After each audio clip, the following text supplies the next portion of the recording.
I will never forget. I will never forget what it felt like when someone said, "Get the paddles." I wasn't watching a rerun of ER. I wasn't starting a game of pickleball.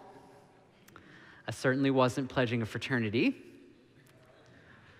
I was on the surgeon's table at Columbia University Medical Center, watching the readouts of my pulse and my blood pressure going in the wrong directions, when I heard it, "Get the paddles," and I will never forget it. In my early 30s, a friend and I were working out and noticed some strange things about my pulse, and he said I needed to see a doctor. And it turned out I had an irregular heartbeat, not the cute kind of irregularity, a little quirk that someone has, but the kind that could cause me a lot of trouble if it wasn't addressed. And it was a few months later when I was wheeled in and put on the operating table.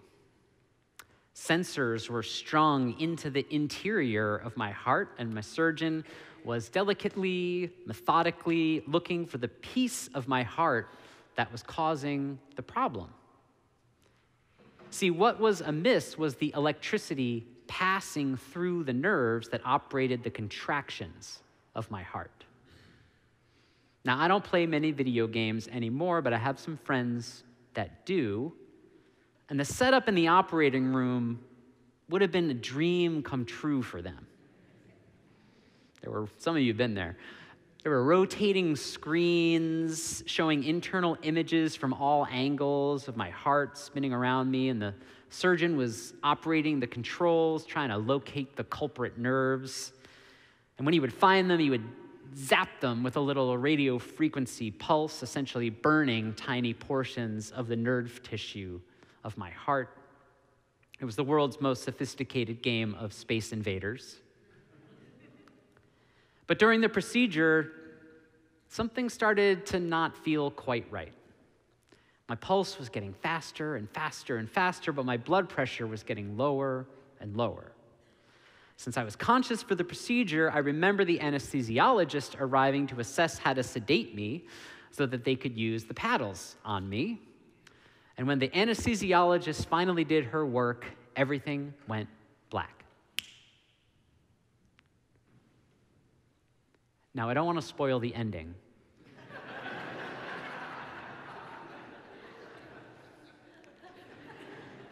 But I survived. I did, yes.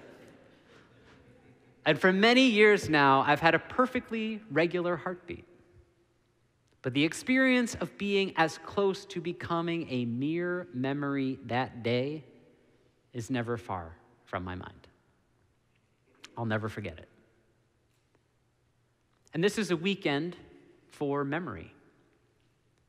We celebrate Memorial Day and remember the lives of those who have died in combat in service to this country. The name of this holiday was not always Memorial Day, though. It was not always the official start of summer, a reason for barbecues, or mattress sales, or much of anything else. In fact, Decoration Day, the original name of this holiday, was specifically chosen because it was not a day when anything else was going on, and it was, most importantly, not a day when any significant battle of the American Civil War had taken place. The official story of the beginning of Decoration Day goes that a commander in the Union Army set May 30th, not the last Monday in May, just saying, May 30th, as the date a few years after the end of the Civil War. It was called Decoration Day because on that day, mostly mothers met on former battlefields and burial sites to decorate together the graves of their fallen children. On the first Decoration Day in 1868, as many as 5,000 people decorated 20,000 grave sites. And then many towns around the country tried to claim even earlier and earlier celebrations of Decoration Day. Some towns in New York went so far as to get presidential proclamations that theirs was the first Decoration Day. and they're all wrong. In the late 1990s, David Blight was researching a book about the Civil War. He was rummaging around in the basement of a library, and one of the librarians plunked down a box that was marked plainly, First Decoration Day. History is many things, but it's rarely subtle. What David Blight found inside was a story from Charleston, South Carolina. In the latter stages of the war, the Confederate Army converted a race course in Charleston into a prison for Union soldiers. When the Confederate Army was defeated, the soldiers running the prison fled. And the residents who remained, many of whom were people recently freed from enslavement, discovered a mass grave of more than 250 fallen. And the first thing the residents of Charleston did was to give a proper burial to these fallen Union soldiers whose bodies were treated so disrespectfully. After the tremendous effort of burial, the residents, recently freed, erected a wall, whitewashed that fence, and inscribed it with the words, "Martyrs of the Racecourse." Then on May 1st, 1865, a remarkable scene took over Charleston. In that city where the first shot of the Civil War was fired, decorated regiments of black soldiers from the Union Army, noted clergy from the area, 3,000 school children, and 10,000 people from across the area marched in a parade and solemn commemoration of the lives given so that freedom might ring into the lives of so many at long last. The first Decoration Day. After reading about this, Blight, a historian, went into full research mode. He actually found that the celebration was reported in 2 separate New York newspapers of the time. It was right there in the public record. History may not be subtle, but it can be forgotten fast. Because by 1880, only 15 years later, when Charleston was rebuilt, the residents who moved back in, they had no desire to remember any more. The race course was demolished. The bodies of the Union soldiers were just moved to a national cemetery, and the burial and the celebration seemed to pass out of collective memory. David Blight said this of the returning Charleston residents and the forgetting of the story. That didn't fit their version of what the war was all about. How convenient it would be to forget. How pleasant. But I have found the only people who can forget a war and its damage ain't ever been in one. The ravages of war are around us all. Many soldiers on the soil here and all over the world are not done waging some of the hardest wars they've faced. The toll that trauma from deployment takes upon those in military service is enormous, is incalculable. But we do know some things. The Veterans Administration reports that of those veterans seeking any medical assistance at all at a VA facility, almost half are living with a mental health challenge. And the VA also reports that veterans make up less than 8% of the U.S. population, but they make up more than 13% of all persons who choose to end their lives in the United States. There are silent wars being fought now by our service members against foes as cunning as depression, as post-traumatic stress disorder and chemical dependency, only to name a few. And these battles are also present, I know, in the lives of so many others. And I know it's hard to hear that people are suffering like this. It is when we learn of experiences in other humans like this. It's when we feel the suffering of others that our hands want to hold their hearts and heal their pain. Something happens in our hearts, in the very real, the very human, the very powerful, and I say a very religious impulse is to do something outwardly to honor it. But what? This week, I had the chance to meet with some people new to this community.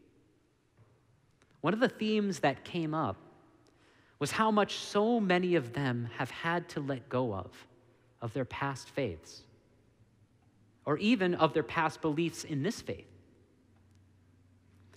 And this is true, I think, for a lot of us. Some things we let go of our past beliefs because they're painful, and it's a relief to let them go. Others we let go of, not because they're painful so much, but because we are working to build something more meaningful here together. Because what you sacrifice, you render sacred.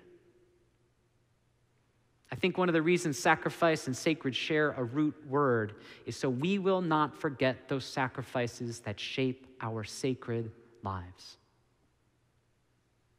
Many of us offer parts of our pasts as glad sacrifices to the idea that a faith that is as welcoming, as affirming, and as much of a home as possible to all literally has the power to save lives. Unitarian Universalism is sacred to me because it saves lives. I would never suggest that our faith by itself has the power to relieve the kind of traumatic suffering that war and warring inflicts. But we offer a community that cares for those pieces of us wounded by our pasts while nurturing the individual spirit of each of us yearning to be free. That is what a free faith really means to me. Not a faith where I can just believe whatever I want, but a faith that sets me free. All those years ago, watching my computer readouts going all wrong, I had to look away from the screens. I just couldn't see it. I looked up instead right into a pair of eyes, and they were tucked neatly and sanitarily behind a fine blue mask, surgical mask, and a matching head covering. The eyes that peered back at me and my fluttering heart were the eyes of the nurse assigned to keep me comfortable during this trying procedure. But when I looked up at those eyes, what I saw was fear. Her fear that I was not going to be okay. And then from the radio, I heard it. See, I was allowed to choose the music playing during my procedure, and naturally I chose 80s rock classics. And a song by Annie Lennox came on.